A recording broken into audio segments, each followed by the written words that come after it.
দেহের সম্পর্ক নয়, শুধু কলবের সম্পর্ক নয়, মনের সম্পর্ক যদি আপনার কন্টিনিউ থাকে, আপনার মওতের সময় পীর সাহেব হুজুরের তাজাল্লি, পীর সাহেব হুজুরের নজর আপনার উপর চলে আসবে। জোরে বলেন না সুবহানাল্লাহ। সেজন্য বলতেছে যে খাঁটি পীরের মুরিদ হইলে জমে তারে সালাম দে, থাকতে কেহ চিনে না রে, চলে গেলে ভুগবাসে। খাঁটি পীরের মুরিদ হইলে ওরে জমে তারে সালাম দে, থাকতে কেহ চিনে না রে, চলে গেলে ভুগবাসায়। খাঁটি পীরের মুরিদ হইলে। আবার রমেশ ফকিরে কি লিখতেছে, মোরাকাবা মুশাহেদায় পীরের বরজক থাকলে দরি, মোরাকাবা মুশাহেদায় পীরের বরজক থাকলে দরি। রমেশ বলে আজরাইল এসে খুঁজে পায় না আসল বাড়ি, রমেশ বলে আজরাইল এসে খুঁজে পায় না আসল বাড়ি। আমি কি মরণ রে ডরি, ওরে জন্ম মৃত্যুর অদিন যারা। দেখছেন নি কি বলে দিচ্ছে, একজন হিন্দু থেকে কি হয়েছে মুসলমান প্রকাশ্য হয় নাই, পরে হয়েছে 1945 সালে। এর আগের কালাম এগুলো। কারণ কি জানেননি, আল্লাহর ওলিদের সান্নিধ্যে গেলে মুর্দা কলব জিন্দা হয়ে যায়। কি হয়ে যায়? মুর্দা কলব জিন্দা হয়ে যায়। গৌসুল আজম বাবা ভান্ডারী কেবলা কাবা ওনার কাছে যখন রমেশ শীল গিয়েছিল, তখন মনে মনে চিন্তা করে, যেমন এখন আমরা সবাই বসে আছি, এখান থেকে যদি একজন মনে মনে চিন্তা করে, হায় হায় আমি যদি ফিরসা বুজুরদের মতো কথা বলতে পারতাম মাইকে, আসে না এরকম ইচ্ছা হয় কি হয় না? ওই রমেশ শীলের মনে মনে চিন্তা আছে, আমি যদি এই মাইজবান্ডারি যারা আছে ওদের মতো যদি গান গাইতে পারতাম। তখন গৌসুল আজম বাবা ভান্ডারী কেবলা কাবার সান্নিধ্য যাওয়ার পরে উনি বাড়িতে চলে গেলেন। বাড়িতে যাওয়ার পরে গৌসুল আজম বাবা ভান্ডারী কেবলা কাবা ওনাকে স্বপ্নের মধ্যে প্রতিদিন এসে এসে 30 পারা কোরআনে হাফেজ বানাইছে। কয় পারা? 30 পারা কোরআনে হাফেজ ছিল। এমনে না, দেখেন খাঁটি পীরের মুরিদ হইলে জমে তারে সালাম দে কেন বলতেছে? আবার বলতেছে যে জন্ম মৃত্যুর দিন যারা, তাদের জন্য হুঁশিয়ারি, জন্ম মৃত্যুর অদিন যারা, তাদের জন্য হুঁশিয়ারি। যে দেশে নাই জন্ম মরণ সে দেশে মোর বসত বাড়ি, যে দেশে নাই জন্ম মরণ সে দেশে মোর বসত বাড়ি। আমি কি মরণের ডরি। যার যেরকম প্রেম থাকবে আমার রসুল সেভাবে কবুল করবে। বর্তমান জমানায় আমাদের দেশে 4 দিনা চলে যাচ্ছে, 4 দিনা ফাতিহা, ঠিক কিনা বেঠি? 40 নাই আছে, বলতেছে সব বেদাত। মা বাবার জন্য কোনো দোয়া করতে হবে না, সব দিয়ে দাও তাদের কাছে, আছে কিনা নাই? অতএব বাবারা, আকীদা যদি না বুঝেন, মুসলমান ইমানদার উম্মত দাবি করলে কাজ হবে। আপনাদের অসুবিধা হইতেছে? আমি 2-4টা কথা বলবো এই কারণে, আমি যার গোলাম হতে চাই তিনি হলো রাহমাতুল লিল আলামিন। নবীর গোলাম হইলে আমাদের কোনো ভয় থাকবে। যদি জবানে বলি নবীকে ভালোবাসি, অন্তর থেকে যদি না বাসি, সেই জবানের ভালোবাসা বলার কোনো মূল্য নাই। তাহলে আমার সাথে সাথে বলুন, আমি জান ছাড়িলে ছাড়তে পারি, প্রেম ছাড়িব না। হায় হায় জান ছাড়িলে ছাড়তে পারি, প্রেম ছাড়িব না। আশিকে মাশুকের প্রেমের এমনি নিশানা, হায় হায় আশিকে মাশুকের প্রেমের। ইমানের পূর্বশর্ত কি জানেননি? আওয়াজ দিয়ে বলেন। ইমানের পূর্বশর্ত হলো আমার নবীর প্রেম। জোরে বলুন না সুবহানাল্লাহ। সেই জন্য আমি প্রেমের কথা বলতেছি, কথা বুঝাইতে পারতেছি। এমন প্রেম আঁকড়ায় ধরতে হবে আমার নবী পাকের হাদিস শরীফ, যে আমাকে তার আওলাদ, তার মা, তার বাবা, তার বউ, তার নিজের জানের চাইতে বেশি আমি নবীকে ভালোবাসবে না, সে কখনো উম্মত হইতে পারবে। তাহলে নবীর ভালোবাসা আমাদের কি ইমানের প্রথম শর্ত। ঈমান যদি আনতে হয় আমার নবীর প্রতি ঈমান এনে আমার নবীকে জানের চাইতে বেশি ভালোবাসতে হবে। আমার সাথে সাথে পড়ুন, আমি জান ছাড়িলে ছাড়তে পারি প্রেম ছাড়িব না, হায় হায় জান ছাড়িলে ছাড়তে পারি প্রেম ছাড়িব না, আশিক মাশুকের প্রেমের এমনি নিশানা, হায় হায় আশিক মাশুকের প্রেমের। ওরে নমরুদে কুবুদ্দির গুনে খলিলকে ফেলে আগুনে, নমরুদে কুবুদ্দির গুনে খলিলকে ফেলে আগুনে, ওরে ফুল বাগানে রাখত তারে আপে রব্বানা, হায় হায় ফুল বাগানে রাখল তারে আপে রব্বানা, আশিক মাশুকের প্রেমের এমনি নিশানা, হায় হায় আশিক মাশুকের প্রেমের। আমি জান ছাড়িলে ছাড়তে পারি প্রেম ছাড়িব না, হায় হায় জান ছাড়িলে প্রেম ছাড়িব না, আশিক মাশুকের প্রেমের। নমরুদে কুবুদ্দি এমন বুদ্ধি আটকাইছে খলিল ইব্রাহিম খলিলুল্লাহকে। এই কালামটা যার পড়তেছি উনি কে জানেন আপনারা? এই যে যিনি গানটা লেখছে উনি হলো রমেশ ফকির। রমেশ কি চিনেন কিনা চিনেন না? মাইজবান্ডার দরবার শরীফের একজন খাদেম। রমেশ শিল ছিল, শিল থেকে তাকে ফকির করা হয়েছে। তাহলে উনি লিখতেছে কি জন্য? যে আমরা যারা প্রিয় মুর্শিদের হাতে দামানের মধ্যে হাত রাখি আমরা পীরের হুকুমটাই আগে মানি না, ঠিক কিনা বেঠিক? নবী চিনব তো দূরের কথা। আমরা যারা পীরের হাতে হাত রাখি, পীরে যে আমাদের সবক দেয়, পীরে যে আমাদেরকে যেভাবে চলতে বলে, আমরা পীরকে আগে ভালোবাসতে পারি নাই, নবী দূরের কথা, ঠিক কিনা বেঠিক? আমরা শুধু নামে মুরিদ হই, কাজে মুরিদের কাজ করি না। তাহলে উনি লিখতেছে আমি জান ছাড়িলে ছাড়তে পারি প্রেম ছাড়িব না, আশিকে মাশুকের প্রেমের এমনি নিশানা। খলিলকে যখন নমরুদে আগুনে ফেলে দিছে তারপরও ঈমান ছাড়ে নাই, প্রেম ছাড়ে নাই। কি করেছে? আগুনের মধ্যে পড়ে পুড়ে যাইতে রাজি, কিন্তু পরওয়ারদিগারের প্রেম ছাড়তে রাজি না। সেখানে আমার মাহবুবে ইলাহি আমার আল্লাহ কি করেছে? জান্নাতের বাগান বানিয়ে দিয়েছে। জোরে বলুন না সুবহানাল্লাহ। তাহলে আগে আমাদেরকে কি করতে হবে? নবীকে ভালোবাসতে হবে। কাকে ভালোবাসতে হবে? এই নবীকে ভালোবাসতে গেলে ওয়াবতাগু ইলাইহিল উসিলা। উসিলা এই যে পীর আউলিয়া গৌস কুতুব যারা আছে, এই যে বিভিন্ন দরবারে পাক, আবার সব দরবার না, এখন তো দরবারের অভাব নাই। আল্লামা হাশিমি সাহেব ইমামে আহলে সুন্নাত উনি বলেছে এখন ঘরে ঘরে দরবার। কোথায়? ঘরে ঘরে দরবার হয়ে গেছে, কিন্তু সব দরবার না। যাদের আকীদা সহিহ, যাদের আকীদা আল্লাহ এবং রসুলের প্রতি চুল পরিমাণ যারা আকীদার ব্যাপারে ছাড় দেয় না, তারাই সত্য পীর। কথা বুঝাইতে পারছি? তারাই সঠিক পীর, আর না তো পীরের অভাব নাই। আছে কিনা নাই? তো আকীদা আপনার বুঝতে হবে। এই বুঝতে গেলেই আপনি হক্কানি পীর মাশায়েখদের দামান ধরতে হবে। এই দামান ধরে যখন আপনি প্রেমের কানেকশন জয়েন করবেন তখন আপনি আল্লাহ এবং রসুলের সাথে সম্পর্ক হবে। জোরে বলুন না সুবহানাল্লাহ।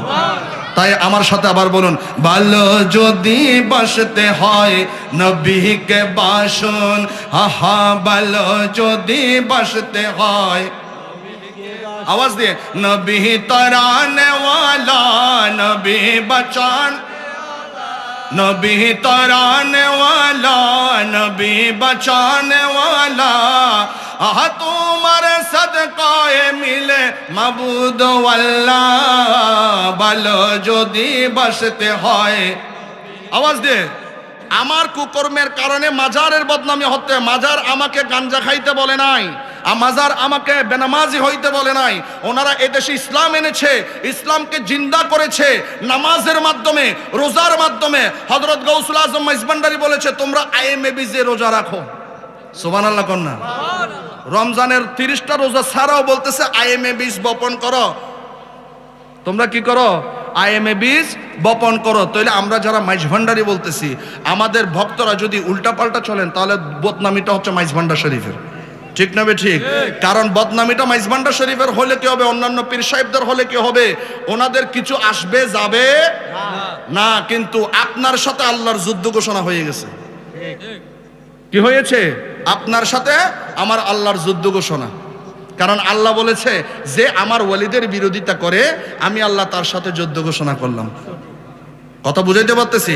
একটু দরুদ পড়ুন, আল্লাহুম্মা সাল্লি আলা সাইয়্যিদিনা মুহাম্মাদ, আল্লাহুম্মা সাল্লি আলা সাইয়্যিদিনা মুহাম্মাদ নবিয়ানা সাফিয়ানা মাওলানা মুহাম্মদ। আজকে ইমামে আজম কনফারেন্সে আমি আর আমার বাজান একসাথে বসে আছি। আমার মনে আছে কয়েক বছর আগে আমি আর আমার বাজান উজানিসার হাই স্কুল মাঠে একটা জানাজা পড়াইছিলাম। কি পড়াইছিলাম? জানাজা। আমার বাজানের ছেলের জানাজা আমার বাজানে বসছে। দেখেন, জিজ্ঞেস করেন, এখানে অনেক উজানিসারের মানুষ আছে বিভিন্ন জায়গার। সেদিন আমার চলে যাওয়ার কথা। দেখেন প্রেম কিরকম জিনিস। আমি চলে যাওয়ার কথা 4টায় সকালবেলা। এর আগের দিন আমার ভান্ডারের যে ছেলে, উনি আমার সামনে খানকা শরীফে বসে আছে, সেলিম। ওকে আমি বলতেছি, বাবা তুমি তো শরীর ভালো না, তুমি চলে যাও, বাসায় গিয়ে ঘুমাও। ও আমাকে বলে, বাজান আমার না যাইতে মন চায় না। আল্লাহু আকবার কইতেন না? আমার যাইতে মন চায় না। আমি তাকে 2-3 বার বলেছি। এরপরে বলে, আচ্ছা তোমার যখন যাইতে মন চায় যাও। এরপরের দিনই কি করেছে, একদিন পরে সে কি করেছে, আমি তখন আখরণ ছিলাম, সে একদিন পরে ইন্তেকাল করেছে। কথা বুঝাইতে পারছি? প্রেম এমন একটা জিনিস, প্রেম এমন একটা জিনিস, আপনি যদি আল্লাহ রসুলের গোলাম হতে পারেন, আমার আপনার সবার কবরের মধ্যে রসুল আসবে কি আসবে না? আওয়াজ দিয়ে বলেন, আসবে কি আসবে না? যে রসুলের গোলাম হয় সে নবীকে চিনবে। ঠিক না ঠিক? আর যে নবী গোলাম হতে পারে নাই সে নবীকে দেখলেও চিনবে না। তাহলে কোথায় প্রমাণটা হবে? কবরের মধ্যে এসে। প্রমাণটা কোন জায়গায় হবে? কবর দেশে। তো ওনার সন্তান, রুহানিয়তের সন্তানকে উনি জানাজা দিয়েছে, তাহলে ভাগ্যবান কি ওই সন্তানটা না? যে পীর সাহেবের হাতে, পীর সাহেবের মাধ্যমে যে জানাজা পায় তার অনেক বড় খুশনসিব। যার তার ভাগ্যে জুটে না। সোনার মদিনা যেরকম যার তার ভাগ্যে নসিব হয় না, তদ্রূপ জানাজাটা পীরের জানাজা পড়ানো এটা সব ভক্তের নসিব হয় না। আল্লাহ আমাদেরকে, আমরা যার দামান ধরেছি তার জানাজায় সে যেন আমাদের জানাজা পড়ায়, সেই আমাদের আশারকে, এই মেহফিলকে সাক্ষী রাখলাম। সকলে বলুন আমিন। এই মিলাদুন নবী সাল্লাল্লাহু আলাইহি সাল্লাম এমন একটা জিনিস। আমি কিন্তু কোরআনুল কারীমের প্রথম ছোট্ট একটা আয়াত পড়েছি, আজিজুন রাউফুন রহিমুন। এখানে আল্লাহ কি বলতেছেন? আজিজুন রাউফুন রহিমুন। সুবহানাল্লাহ বলেন না? আপনাদের অসুবিধা হয় না? জান্নাতের বাগানে বসলে একটু শয়তান আসবে। এদিকে রহমতের ফেরেশতারা কি করে, চারিদিকে বেষ্টনী দিয়ে রাখছে না? মসজিদে ঢুকলে দেখবেন শয়তান ঢুকে কিনা ঢুকে না? কারণ মসজিদের দরজার মধ্যে শয়তান থাকে কিনা থাকে না? যতক্ষণ আপনি ঢুকতে পারবেন না ততক্ষণ আপনি শয়তানের অসুস্থ থেকে বাঁচতে পারবেন না। যেই ঢুকে গেছেন এরপরে বলে যাচ্ছে নামাজই বিঘ্ন ঘটাই। শয়তান নামাজও থাকে, আছে না? এই শয়তানকে যে প্রতিহত করে, শয়তানকে যে হারিয়ে নামাজের মধ্যে নামাজ পড়তে পারে, সে আসসালাতু মেরাজুল মুমিনিন হয়। জোরে বলুন না সুবহানাল্লাহ। তাহলে নামাজ পড়তে গেলেও শয়তান কি করে? গুথায়। আর এখানে জান্নাতের বাগানে বসেছেন, একটু তো শরীর আলসি লাগবে কিনা লাগবে না? বাবারা, আজকে যার মেহফিলে আমরা এসেছি, যার উদ্যোগে আজকে মেহফিল এসেছি, আপনারা প্রত্যেকে এই মাদ্রাসার দিকে নজর দিবেন। আমার মাইজভান্ডারি ভক্ত যারা আছে, আমি সবার কাছে আদেশ কিংবা অনুরোধ বলেন, যেটাই বলেন, আপনারা এই মাদ্রাসার দিকে নজর দিবেন। কারণ তারা আল্লাহর ওয়ালিদেরকে সম্মান করে। কত বুঝাইতে পারছি? পীর মাশায়েখদেরকে ইজ্জত করে কিনা করে না? তাহলে যারা যে পীর মাশায়েখদের ইজ্জত করবে, তাদের ভক্তদের উচিত, তাদের ভক্তদের কর্তব্য হয়ে যায় তাদেরকে সম্মান করা। কথা বুঝাইতে পারছি? আপনারা হাজার হাজার টাকা নষ্ট করেন না? করি কিনা করি না? কিন্তু মাদ্রাসার জন্য, মসজিদের জন্য গেলে আপনাদের তখন কৃপণতা চলে আসে কিনা নাই? তখন কৃপণতা চলে আসে। 500 টাকা এটা তো অনেক কিছু। আমাদের চিন্তাইটা আসে কিনা নাই? বুঝতে হবে আমাদের ইমানের দুর্বলতা আছে, আমাদের ইমানের দুর্বলতা আছে। বলতেছিলাম যে আমার নবী পাক এমন একজন রাহমাতুল্লিল আলামিন আমাদের জন্য আল্লাহ পাঠিয়েছেন, যিনি আমরা কষ্ট পাইলে তার কষ্ট দ্বিগুণ বেড়ে যায়। সুবহানাল্লাহ কইতেন না? যিনি আমাদের জন্য সব সময় মঙ্গলকামী, যিনি আমাদের জন্য স্নেহময়ী, জোরে বলেন না সুবহানাল্লাহ। তাহলে এমন একজন দরদি নবী, আমরা যদি তাকে না চিনি, আমরা যদি তাকে ভালো না বাসি, নামাজ, রোজা, হজ, যাকাত কিছুই আমাদের হবে না। আচ্ছা, আমরা যদি বলি এখন আমাদের মাওলাকে, উত্তর দেন। আপনারা সবাই এক বাক্যে বলবেন আল্লাহ, ঠিক কিনা বে ঠিক? আমাদের মাওলাকে আল্লাহ। আচ্ছা, আমাদের মাওলা তো আল্লাহ, আমরা কি ওনাকে দেখেছি? আওয়াজ দেন, দেখেছি? এই যে লাইলাতুল মেরাজের রাত গেল, আমাদের জন্য কি একটা সুসংবাদ এনেছেন আল্লাহ? আল্লাহ পাঠিয়েছে তো নবী পাকের মাধ্যমে। এখন যদি মাওলা, যদি আপনাকে বলি আমাদের মাওলা হলো নবী, মানতে কষ্ট হইব, ঠিক না? হ্যাঁ, মাওলা শব্দের অর্থ কি জানেন না, শুধু মাওলা তো মনে করেন আল্লাহ, ঠিক না? ঠিক। ইমামে আল্লামা হাশিমি রহমতুল্লাহ আলাই ওনার জীবন দশায় উনি বলে গেছেন ওনার মাওলা হলো হায়াতুন নবী। জোরে বলুন না সুবহানাল্লাহ। উনি কি না বুঝে বলছে? না বুঝে বলছে? আপনি দেখেন, আপনাকে যখন হায়াতের জীবনের মধ্যে রাখা হয়েছে, আপনাকে যখন হায়াতে জীবনে রাখা হয়েছে, নবীকে চিনার জন্য রাখা হয়েছে, এমনে পাঠাই নাই আপনাকে। নবীকে চিনার মতো চিনে যখন আপনার মৌতের বিছানায় আমার হায়াতুন নবীর নুরানি দিদার মুবারক হবে, নুরানি হাতে তবরুক খেয়ে আপনি যখন মুসলমান হয়ে কবরে যাবেন, সেখানেও নবী, ঠিক কিনা বে ঠিক? বিসমিল্লাহ ওয়ালা মিল্লাতি রাসূলিল্লাহ। আমার রাসূলের হাওলা করছে, কারো হাওলা নাই, কারো উপর ভরসা করে দেয়া হচ্ছে না।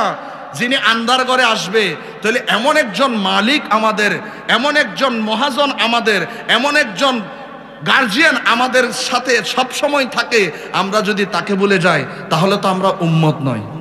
কথা বুঝাইতে পারছি? নামাজের মধ্যে নবী, নামাজের মধ্যে কে? নবী। আমাদের চলাফেরা, হাঁটতে, বসতে, চলতে সবকিছুর মধ্যে আমার দয়াল নবীর আদর্শ, ঠিক কিনা বে ঠিক? নবীর দরুদ পড়লে কলব জিন্দা হয়ে যায়। কি হয়ে যায়? নবীর দরুদ পড়লে কি হয়? কলব জিন্দা হয়। যেই নবীর শান, যেই নবীর প্রশংসা, আল্লাহ বলতেছেন ইন্নাল্লাহা ওয়া মালাইকাতাহু ইউসাল্লুনা আলান নবী। সুবহানাল্লাহ বলেন না? সুবহানাল্লাহ। ইয়া আইয়ুহাল্লাযীনা আমানু সাল্লু আলাইহি ওয়া সাল্লিমু তাসলিমা। এমন ভাবে পড়ো, তাসলিমা এমন ভাবে পড়ো, এমন ভাবে তোমরা আমার নবীর দরুদ পড়ো যেন তোমাদের মন কি হয়ে যায়? আদবে ভরে যায়। আনন্দের সহিত পড়ো, আনন্দময়ে ভক্তির সহিত, শ্রদ্ধার সহিত পড়ো। এখন আমাদের দেশে কিছু মানুষ আছে দরুদ বলতে বুঝে দরুদে ইব্রাহিম, ঠিক কিনা বে ঠিক? দরুদ বলতে বুঝে দরুদে ইব্রাহিম। আচ্ছা, দরুদে ইব্রাহিমটা নামাজে পড়ি না বাইরে পড়ে? আওয়াজ দেন, অসুবিধা হয়? তাহলে কথা বলেন না কেন আপনারা? দরুদে ইব্রাহিমটা আমরা কোন জায়গায় পড়ি? নামাজের মধ্যে পড়ি। আয় হায়, দরুদে ইব্রাহিম নামাজের মধ্যে পড়ি। আচ্ছা, আল্লাহ কোন দরুদটা পড়ছে কোরআন শরীফের কোন জায়গায় লেখা আছে?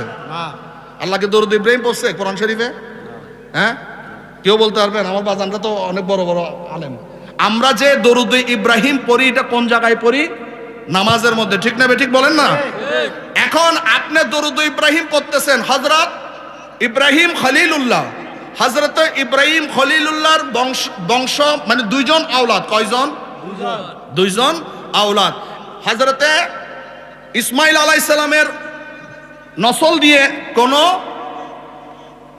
আমার হায়াতুন নবী ছাড়া আর কোন নবী রাসূল আসে নাই। আর আরেকজন আওলাদের, ওনার আওলাদ দিয়ে মুসা, ঈসা সব আছে, আছে নাই? তো ইসমাইল আলাইহিস সালাতু ওয়াস সালাম উনি একজনেই কি করেছে, ওনার বংশে একজন রসুল এসেছে, যেই রসুল কুল কায়নাতের সর্দার, যেই রসুল কুল কায়নাতের সর্দার। তো ইব্রাহিম খলিলুল্লাহর আওলাদ, আমরা যারা আওলাদের রসুল দাবি করতেছি, আমাদের পূর্বপুরুষ যেতে যেতে যেতে যেতে ইব্রাহিম খলিলুল্লাহ পর্যন্ত, এরপর আদম সফিউল্লাহ পর্যন্ত আছে। আছে নাকি নাই? আমরা তো আবার আগে আগে হিন্দু ছিলাম না তো। যারা আওলাদে রাসূল তারা পূর্ব বংশ আগে হিন্দু ছিল। এই যে আওলাদে রাসূল শাহজালাল ইয়ামিনী, ওনার পূর্বপুরুষ হিন্দু ছিল না, ওনারা বংশ অনুক্রমেই কি হয়েছে? মুসলমান ছিল। মুসলমান হয়ে থাকার কারণেই আল্লাহ রসুলের হুকুমে ওনারা ইসলামকে জিন্দা করতে, ইসলাম কায়েম করতে এই বাংলার জমিনে এসেছে। তাহলে বুঝতে হবে আমরা কোন জায়গার মধ্যে আছি। বাবারা, যারা পীর ধরেন বুঝে শুনে ধরবেন, শান দেখে লাফালাফি করেন না, কারণ বাতেলদের শান আরো বেশি। কথা বুঝাইতে পারতেছি? আপনারা বাতেলদের শান দেখবেন অনেক বেশি। আজকে সুন্নি জামাতের আমরা এই যে সুন্নি সম্মেলন করতেছি, দেখছেন আমাদের মানুষ আর ওদের একটা সম্মেলন ডাক দেন, দেখবেন মানুষের জালে রাস্তা মারা যায় না। আছে কিনা নাই? মনে মনে তখন চিন্তা হয়, এই মাওলা হুসাইন রাদিয়াল্লাহু তাআলার সাথে 72 জন ছিল। কয়জন ছিল? 72। আর ওদের সাথে ছিল 30,000। ঠিক না বেঠিক? ওদের কম না বেশ? আর আমাদের 72 জন। তো সবসময় আমাদের কম থাকবো। কত বুঝে দিতে পারতেছি? আমরা যারা মাওলা হুসাইনের গোলাম, আমরা যারা পাক পাঞ্জাতনের গোলাম, আমাদের সবসময় সংখ্যায় কম থাকবে। কিন্তু কম থাকলে কি হবে? বাঘের পেটে বাঘ হয়, কুকুর হয় না। কথা বুঝাইতে পারছি? আমরা জান দিতে রাজি, ইমান দিতে রাজি নয়। কারণ মৌত একবার। ঠিক কিনা বেশি? এই যে আমরা বিভিন্ন অঞ্চলের মধ্যে, বিভিন্ন বাংলাদেশের বিভিন্ন জায়গার মধ্যে আমরা সফর করি, যেমন গত পরশুদিন আমি বিক্রমপুর পশ্চিমপাড়া ভবানীপুরে গেছি। এখানে নামাজের কথা বলা হয়েছে, তাদেরকে বুঝাইছি নামাজ নিয়ে টানাটানি করেন না। কি করেন না? আমাদের দেশে এক জাত আছে নামাজ নিয়ে টানাটানি করে, আছে কিনা নাই? এই জন্য ওদেরকে আল্লাহ বলছে ফাওয়াইলুল লিল মুসাল্লিন। তাদেরকে কি বলেছে? ফাওয়াইলুল লিল মুসাল্লিন। আজান দিবার আগে ঘরের দরজায় ডাকে, উঠেন নামাজের সময়। আহ্বান কি করা হচ্ছে না? হয়েছে কিনা? হয় নাই? আসসালাতু খায়রুম মিনান নওম বলা হচ্ছে কিনা? হচ্ছে না? তো এখন এরপরে এই মুয়াজ্জিনের পরে কি ডিউটি আরেকজনের আছে? যার প্রেম নাই তাকে তার কানের কাছে যদি মক্কা শরীফের ইমাম সাহেব এসে ডাক দে, সে নামাজে যাইতো না। কথা বুঝাইতে পারতেছি? তাইলে এখানে টানাটানি করতে বলে নাই তো। ইসলামে বাড়াবাড়ি করা নিষেধ। ইসলামের মধ্যে বাড়াবাড়ি করা সম্পূর্ণ নিষেধ। যেটা আল্লাহর হুকুম, যেটা আমার আল্লাহ আমার থেকে পাওনা, যেটা হক, সেটা আরেকজন বলবে, সেটা তো হয় না। হয় কি হয় না? আমার ভিতর যদি প্রেমী না থাকে আমি তো মরা। কথা বুঝাইতে পারতেছি বাজানরা? অতএব প্রেম আল্লাহ এবং রসুলের সাথে করবেন ওয়ালি আল্লাহর মাধ্যমে। কার মাধ্যমে? ওয়ালি আল্লাহ পীর মাশায়েখদের দামান ধরবেন। এই দামানটা যেন শক্ত করে মজবুত হয়, এমন মজবুত যেন টানলো ছিঁড়ে না। টানলো কি হয় না? ছিঁড়ে না। কারণ ছিঁড়ে যদি যায় সকরাতের মধ্যে শয়তান আপনাকে ছিঁড়ে ইমানটা নিয়ে চলে যাবে। কথা বুঝাইতে পারতেছি? শয়তান আপনাকে কি করবে? টেনে ছিঁড়ে নিয়ে চলে যাবে। কারণ দুনিয়াতে থাকা অবস্থায় পীরের হুকুম আহকাম মানেন নাই, পীরের সাথে সম্পর্ক রাখেন নাই। কি করেন নাই? মুরিদ হওয়ার দরকার হয়েছে, বাজানরে বছরে একবার দেখলে ফিরসা হুজুর এলাকা আসলে দেখা করে চলে যায়, এরপর আর কোনো খবর নাই। আছে নাই জাতের মুরিদ? আছে কিনা নাই? তো এই মুরিদের কোনো দাম আছে? মৌতের সময় আপনার সাথে সেরকম রং তামাশা খেলবে। আর আপনি যদি সব সময় সম্পর্ক রাখেন, দেহের সম্পর্ক নয়, শুধু কলবের সম্পর্ক নয়, মনের সম্পর্ক যদি আপনার কন্টিনিউ থাকে, আপনার মৌতের সময় পীর সাহেব হুজুরের তাজাল্লি, পীর সাহেব হুজুরের নজর আপনার উপর চলে আসবে। জোরে বলেন না সুবহানাল্লাহ। সেজন্য বলতেছে যে খাঁটি পীরের মুরিদ হইলে জমে তারে সালাম দে, থাকতে কেহ চিনে না রে, চলে গেলে বুকবাসে। খাঁটি পীরের মুরিদ হইলে ওরে জমে তারে সালাম দে, থাকতে কেহ চিনে না রে, চলে গেলে বুকবাসায়। খাঁটি পীরের মুরিদ হইলে। আবার রমেশ ফকির কি লিখতেছে? মোরাকাবা মুশাহেদায় পীরের বরজক থাকলে দরি, মোরাকাবা মুশাহেদায় পীরের বরজক থাকলে দরি।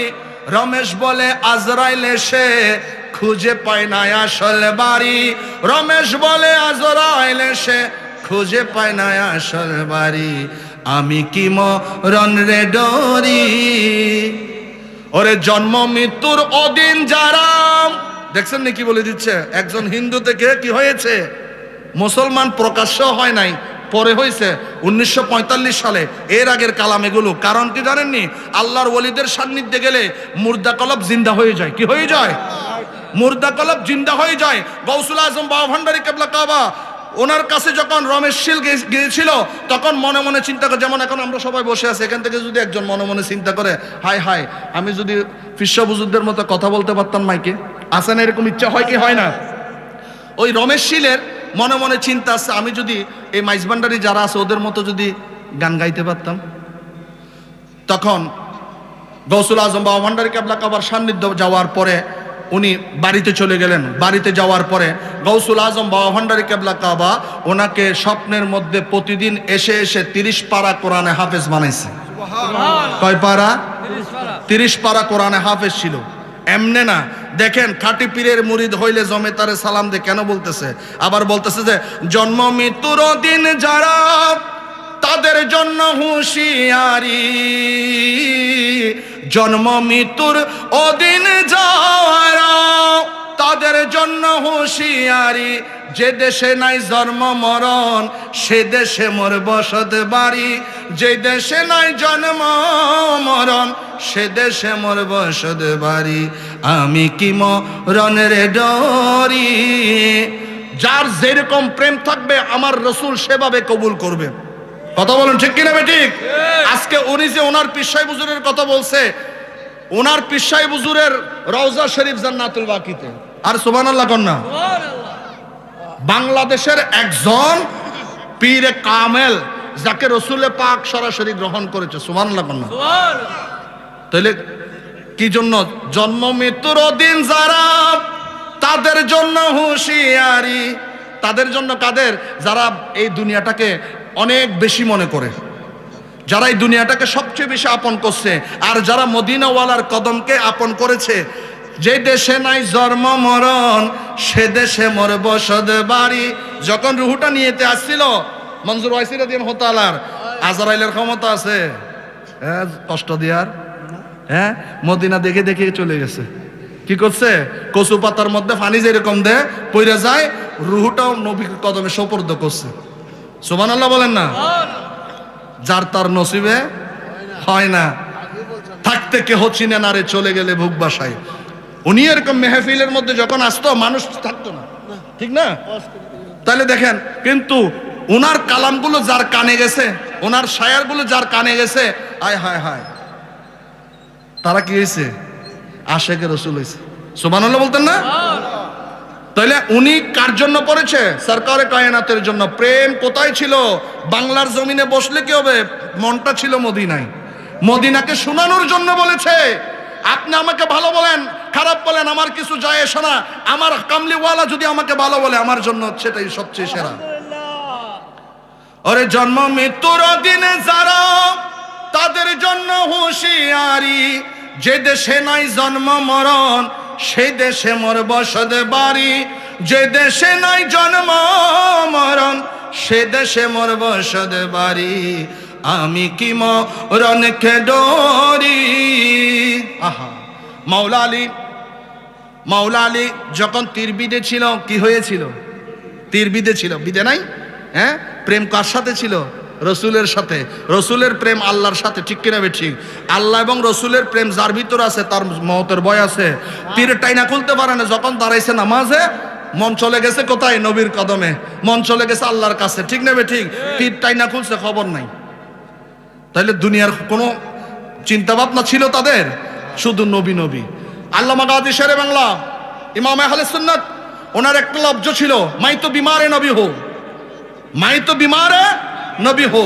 সুবহানাল্লাহ বলেন না? এই ইমামে আজম যার নামে আজকে কনফারেন্স করা হচ্ছে, ওনার একটা কিতাব আল্লামা গাজী শেরে বাংলা পড়তেছে। পড়তে পড়তে এখানে পাইলো যে নবী পাক কি করেছে? কুফরি অবস্থা, নবী পাকের আব্বা আম্মা কুফরি অবস্থায় ইন্তেকাল করেছে। নাউজুবিল্লাহ বলেন না? সাথে সাথে উনি কি করলেন? কিতাব বন্ধ করে দিয়ে বললেন, ইয়া রাসূলুল্লাহ, আমি যদি রাত্রের মধ্যে ফাইসালা না পাই, সকালবেলা কি করব? ইমামে আজমের হানিফি মাযহাব কি করে দিব? তালাক দিয়ে দিব। আল্লামা গাজী শেরে বাংলা এমন একজন আশেকে রাসূল, গোলামে রাসূল ছিলেন, ইমামে আহলে সুন্নাত ছিলেন, যাকে স্বয়ং আমার রাসূলুল্লাহ দেখা দিত। সুবহানাল্লাহ বলেন। যাকে স্বয়ং আমার নবী দেখা দিত। শুধু তাই নয়, বাবা আদম থেকে ঈসা রুহুল্লাহ এবং যত অলি, গৌস, কুতুব, পীর, পয়গম্বর, বুজুর্গন আছে, কাজীদেরই 2 নম্বর গলিতে ওনার বাসা এখনো আছে। এখানের মধ্যে উনি প্রত্যেক বুধবার বসতো। বসার পরে যখন ডাক দিত, সরাসরি দয়া করে ওনারা কথা বলতো। এটা ওনার মুখের কথা না। আমাদের মাইজভান্ডার শরীফের দেলোয়ার হোসাইন মাইজভান্ডারি, যাকে জিয়াউল হক মাইজভান্ডারির বাবা বলা হয়, দেলোয়ার হোসেন মাইজভান্ডারি যখন বলতেছে, তুমি যে গাউসুল আজম লিখেছো, আমার দাদা জান হযরত আহমদুল্লাহ মাইজভান্ডারি, তুমি লিখছো, এটা কোথায় পাইলা? তুমি তো নর মুরিদ। স্বাভাবিক। এখন আপনার পীর সাহেবের চাল চরিত্র সব তো আপনি দেখবেন। বলছো, বাজান আমি নিজের ইচ্ছাই লিখি নাই, আমাকে বলেছেন আমি লিখেছি। আমাকে বলেছে আমি লিখেছি। যদি কষ্ট করে আপনি বুধবার আমার বাসায় আসেন আসরের নামাজের সময়, আমি তাহলে আপনাকে প্রমাণ দিতে পারবো। বলছে কেমনে? বলছে আপনি বুধবারে দয়া করে আমার বাসায় আসেন, আল্লাহ আমাকে 2টা জিনিস দান করেছে। কয়টা? একটা হলো ইন্তেকালের 3 মাস আগে ওনাকে বলে দিবে, আল্লাহ খবর পাঠাই দিবে কোন দিন কোন সময় উনি ইন্তেকাল করবে, কোন দিন কোন সময় উনি ইন্তেকাল করবে। ইন্তেকালের 3 মাস আগে। কয় মাস আগে? আর একটা হলে বাবা আদম সফিউল্লাহ থেকে ঈসা রুহুল্লাহ এবং যত অলি, গৌস, কুতুব যারা আছে সবাইকে, এবং উনি যখন বেশি সমস্যায় পড়তেন তখন আমার রাসূল পাকের সান্নিধ্য যেতেন। সুবহানাল্লাহ বলুন। রাত্রেবেলা আমার রাসূল পাক সাল্লাল্লাহু আলাইহি সাল্লাম চলে আসলেন। কোথায়? আমার রাসূল আসার সাথে ইমামে আজম আবু হানিফাও ওনার পিছনে। সুবহানাল্লাহ কইতেন না? বানানো গল্প না তো। এখন ইমামে আজম রাসূলুল্লাহর পিছনে। এখন আমার রাসূল যখন দাঁড়ালেন, আমার আল্লামা গাজী শেরে বাংলা সালাতু সালাম দিয়ে বলতেন, ইয়া রাসূলুল্লাহ, আমি তো এই বিষয় নিয়ে অনেক চিন্তা করতে। পাগলা রে, রাসূলও পাগলা ডাকতো। সুবহানাল্লাহ বলেন না? এমন পাগল ছিল যে পাগলের কোনো মেসাল নাই। পাগল তো পাগলই, ঠিক কিনা বেঠি? তো রাসূল বলতেছে যে, আমার নবী বলতেছে, তুমি আমার পিছনে খেয়াল করো, আমি তোমার ফয়সালা দিতে আমি একা আসি নাই, ইমামে আজমকেও নিয়ে এসেছি, তুমি তার জবানই শুনো। তখন ইমামে আজম বলতেছে, আমি এটা লিখেছি, আমার রাসূলের আব্বা আম্মা কুফরি অবস্থায় ইন্তেকাল করেননি। কি করেননি? করেননি। সে জায়গায় নির জায়গায় সে লেখছে। কে লেখছে? ওই যারা আবু জাহেলের বংশ, জুলখুয়াইশের বংশ, তারাই লিখে দিছে। কারণ প্রথম থেকেই আবু জাহেল, আবু লাহাব ওরা নবীর বিরোধী ছিল। এখনো বর্তমান জমানার মধ্যে সেই দল রয়ে গেছে, কারণ জুলখুয়াইশের বংশ কিয়ামত পর্যন্তই থাকবে। এটা আমার নবীর বাণী। কার বাণী? আমার নবী পাকে বলে দিয়েছেন। তখন উনি বললেন, আমি তো এই প্রমাণ করব কিভাবে? এই কিতাবে তো এরকম লেখা, বলে যে তুমি মিশর আল হাজরা ইউনিভার্সিটি দিলা। কোথায়? এখানের মধ্যে আমার কিতাব আছে, কিতাবটা কালেকশন করো। এই কিতাব কালেকশন করার পরে তুমি পেয়ে যাবে এটার ডকুমেন্টস। উনি 6 মাস পর্যন্ত লাগছে, তখন এখন না বসার মধ্যে নিতে আনতে পারে। 6 মাস পরে উনি যখন কিতাব এনেছে, এই যে কিতাবটা যারা বঙ্গানুবাদ করেছিল তাদের সাথে বহাজে বসেছে। এটা সেই শেরে বাংলা, যেমন তেমন না। কথা বুঝাইতে পারতেছি? সেই শেরে বাংলা যিনি ওদের কিতাবের উপর প্রস্রাব করে দিছিল পটিয়ার মধ্যে। কোথায়? মাহফিলের মধ্যে যখন বলছে মিলাদ বেদাত নবী হাজির নাজির না কদে, তোর কিতাবদের নিয়ে সাথে সাথে দাঁড়ানোতে কিতাব ফেলাইয়া এখানের উপর উঠে প্রস্রাব করে দিছে। কথা বুঝাইতে পারতেছি আপনাদেরকে? এবং বাঁশখালীর মধ্যে কিতাব দিয়ে ভরা রাখছে। এখন ওনার সাথে বাহাস। টিয়ানু সাহেবকে জিজ্ঞেস করো, হুজুর এখন কোরআনের উপর কোরআন রাখা যায় কিনা জিজ্ঞেস করেন, হয়তো রাখা যায়। হাদিসের উপর হাদিস, উনি বুখারী শরীফের উপর বসে গেছে। সুবহানাল্লাহ কইতেন না? তো বসে যাওয়ার পর এখন ওরা বলে, দেখছেন বেদাতি তো বেদাতি, বুখারীকে পর্যন্ত ইজ্জত দিতে জানে না। হয়তো আমি বুখারী তো বুখারীর উপর বসে, ঠিক আছে, এখান থেকে বাইর করে বলে, তোরা পৃষ্ঠা বল, আমি হাদিসের রুহিসও বলে দিব। শুধু পৃষ্ঠা নাম্বার বলতে সেই শেরে বাংলার লব্জ ছিল, মাই তো বিমারে নবী হো। জোরে বলুন না সুবহানাল্লাহ। যার সবকিছুর মূল ছিল নবী। কথা বুঝাইতে পারছি? আমার পাগল মন সারাক্ষণ নবী নবী বলে, আমার পাগল মন। সবাই পড়ুন, নবী নবী বলে আহায় আশায় তাকি দিবানিশি আশায় তাকি দিবানিশি দিদার যদি মিলে আমার পাগল মন সারাক্ষণ নবী নবী বলে আমার পাগল মন সারাক্ষণ হঠাৎ কোন নিশিরাতে নবী যদি আমায় ডাকে হঠাৎ কোন নিশিরাতে নবী যদি আমায় ডাকে সেই বাবু নয় মনের দুয়ার সেই বাবু নয় মনের দুয়ার রেখে দিলাম খুলে আমার পাগল মন সারাক্ষণ নবী নবী বলে আমার আল্লাহ মানতে কোনো দলিলের দরকার আসেনি আওয়াজ দিয়ে বলেন কোন দলিল মানবেন নি আল্লাহ আল্লাহ দুই কেউ মানবেন আল্লাহ নাই কেউ মানবেন যদি দলিল দেখায় মানবেন এক কথাই না না কোন শব্দ নার উপর কোন শব্দ আছে আমার নবীর ক্ষেত্রে আমার নবীর প্রেমের খাতিরে আমরা দাঁড়াই মিলাদ পড়ি আমরা দাঁড়াই জিকির করি ওলি আল্লাহর দরবারে যাই আমরা ওলি আল্লাহর গোলামি করি ওলি আল্লাহর মাধ্যমে রাসূল পাককে পাইতে চাই আমাদের কোন দলিলের দরকার আওয়াজ দিয়ে বলেন দলিলের দরকার শুনবো না আর কোন কথা মানবো না আর কোন বাধা শুনবো না আর মানবো না আর কোন বাধা জীবন তোরে সঁপে দিলাম জীবন তোরে সঁপে দিলাম নবীজির কদমে আমার পাগল মন সারাক্ষণ নবী নবী বলে আমার পাগল মন নবী নবী বলে ও গো আশায় তাকি দিবানিশি আশায় তাকি দিবানিশি দিদার যদি মিলে আমার পাগল মন সারাক্ষণ নবী নবী বলে আমার পাগল মন সারাক্ষণ নবী নবী বলে সালাতুন ইয়া রাসূলুল্লাহ আলাইকুম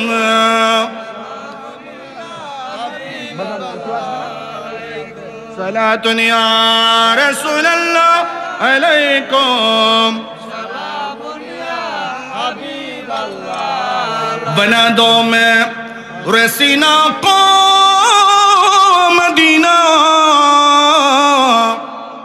نکالو بار غم سے سفینہ صلاة یا سلام یا حبیب اللہ علیکم صلاۃ یا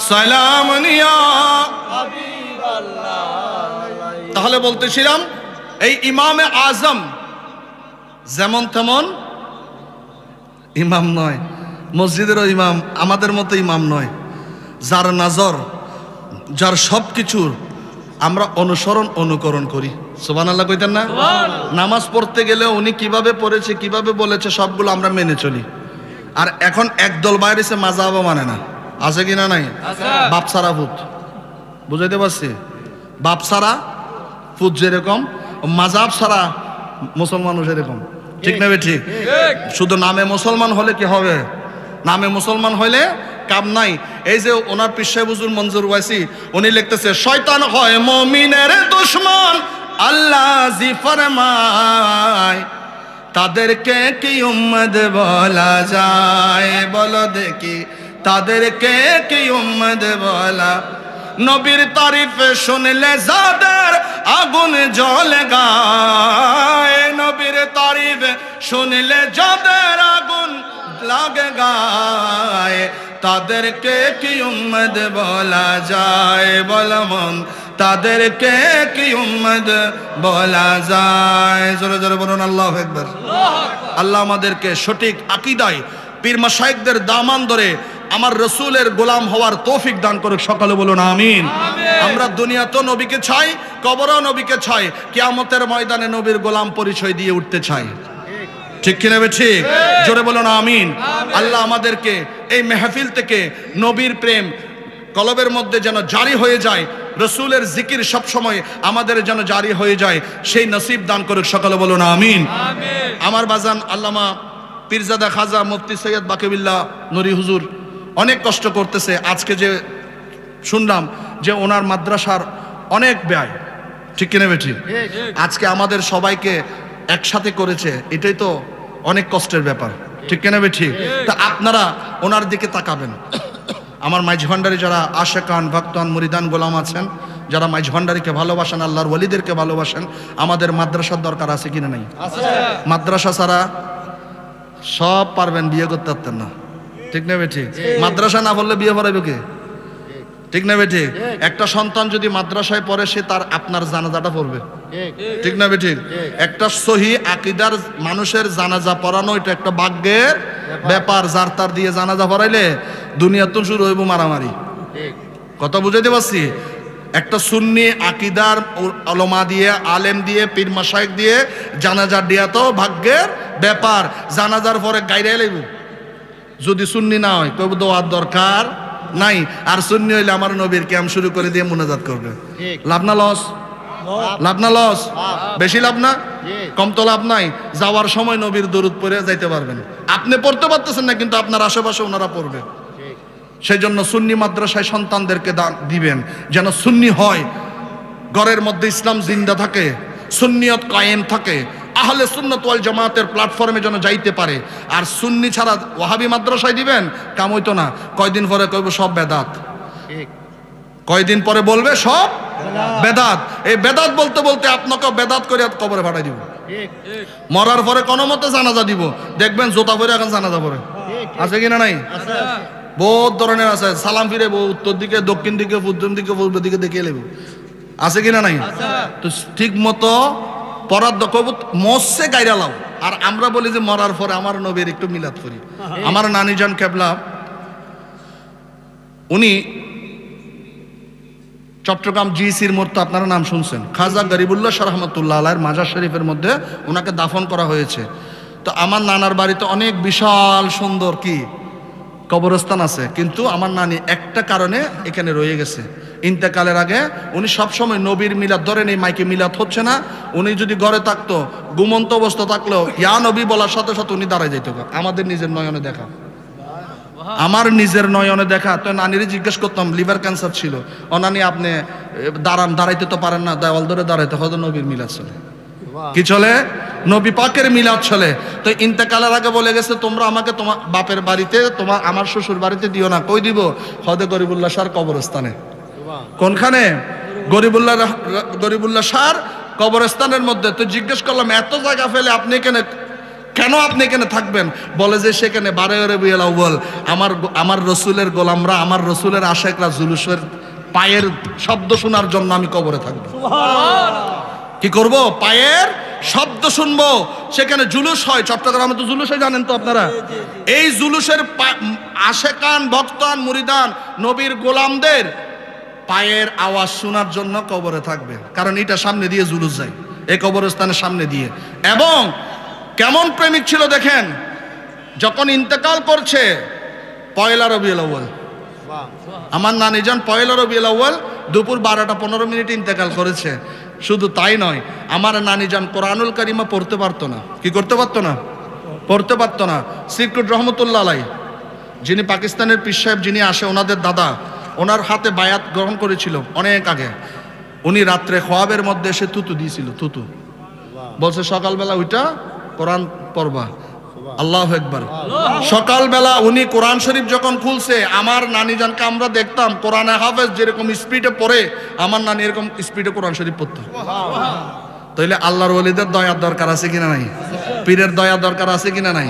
পীরের কাছে না গেলে আল্লাহ পাওয়া যাইত না, পীরের কাছে না গেলে রসুল পাওয়া যাইত না, রসুলের ভালোবাসাটা পাইতেন না। কারণ উপযুক্ত না হইলে সে কখনো কি হয় না, নিজের যোগ্যতার অনুযায়ী সে কি পায়? দায়িত্ব পায়। তদ্রূপ এই যোগ্যতা অর্জন করতে গেলে পীরের কদমে যাইতে হবে। পীরের কদমে না গেলে আপনি কখনো আল্লাহ এবং রসুল পাবেন না।